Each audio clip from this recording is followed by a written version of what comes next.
June the 8th, 1976. This was the day on which the Supreme Revolutionary Council endorsed the creation of a new civilian socialist party to which it could confidently entrust the future government of the Somali nation. It was to be a socialist party of national consent. Such an experience was totally new to Somalia, and yet after so many years of struggle, development and achievement, the SRC was satisfied its job was done and the time had come to relinquish military rule. In their resolution to this effect, they thereby fulfilled their final pledges of the first and second charters of the revolution.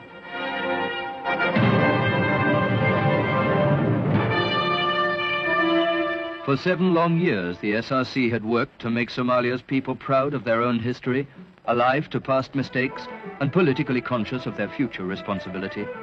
Now the people gathered to put all this to the test. It was the first time that delegates from all sectors of the country's life had ever met to have a say in the nation's future. Over 3,000 of them, workers, young people, women, all proving in their speeches just how ready for their new role they were, and how willing. Now President Siad asked for nominations to the Politburo and offices of the new party. By a unanimous show of hands, he was himself elected Secretary General, and so the other officers were likewise voted into being.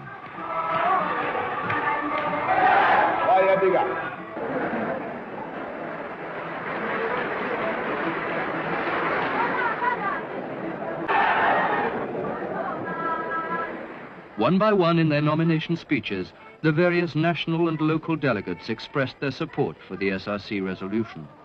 The party's foundation was voted on and approved, together with all its principal officers.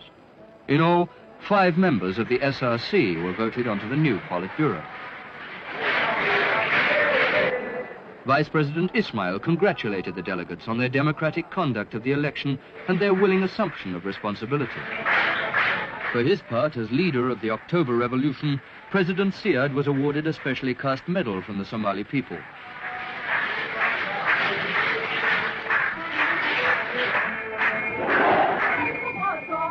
Then came the turn of the armed forces.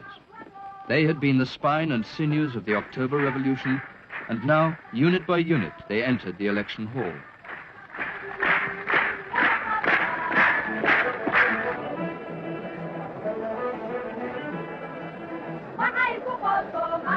One by one, their officers pledged their loyalty for the newly elected Socialist Party and assured the new civilian government of their unqualified support as the nation moved onward toward the achievement of its next goal, the creation of a unified, democratic nation, fit and ready to take its full part among the progressive peoples of the world.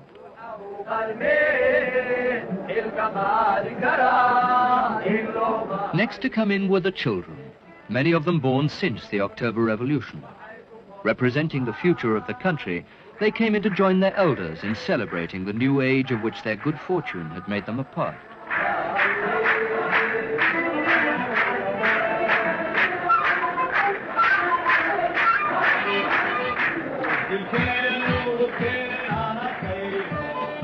In his closing speech for the day, President Siad spoke proudly of the delegates' evident spirit, sincerity, and of their obvious will for national unity. And he had also a special word for the children present, promising them that the new party would see them through to still better times in days to come. Hero of Somalia medals were then presented by President Siad to every member of the outgoing SRC, who had fought with and steered the revolution since its beginning in 1969. One by one, the members of the former government received their medals from the president. Finally, in his turn, the president received the same medal for his part also in the revolution.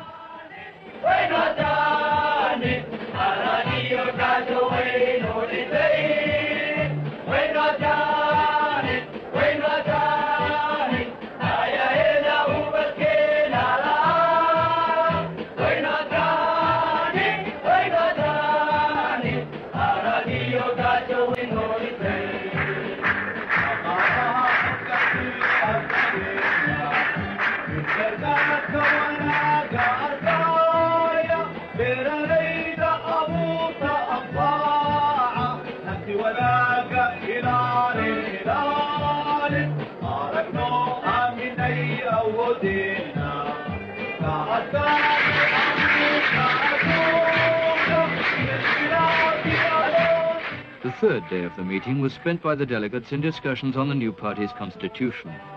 In his closing speech, President Syed added his voice to those of many others when he stressed those clauses in it that made it a living part of the continuing drive towards full national unity and progress.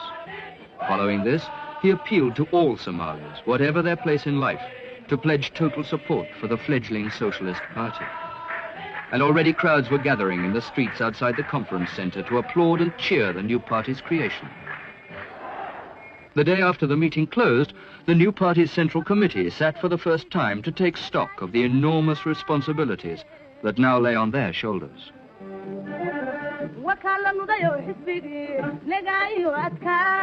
In the streets and public places of Mogadishu and other cities, people were turning out by the thousand to demonstrate their support. To one such rally in Mogadishu, President Syed came out to speak. He said how glad he was to sense their genuine enthusiasm for the party. Today, he said, we are entering a new era in which every individual will find complete freedom in fulfilling his responsibilities to those around him and to the nation as a whole.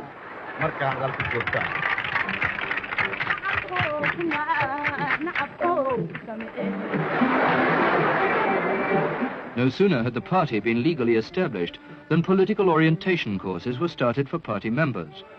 Given their heavy new responsibilities, the courses were designed to extend, deepen and develop to the full their political education and awareness that had first been coaxed into life back in the orientation centers of the revolution.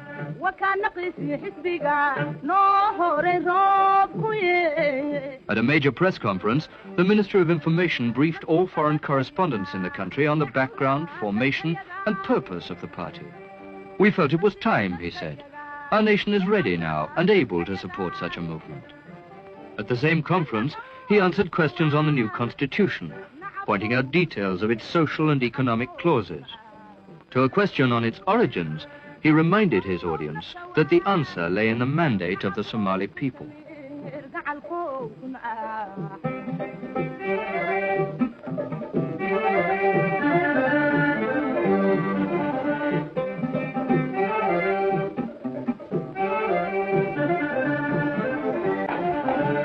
Party membership cards, now printed, are today being issued in growing numbers to the public, eager at last to play a personal role in the life and decisions of their nation.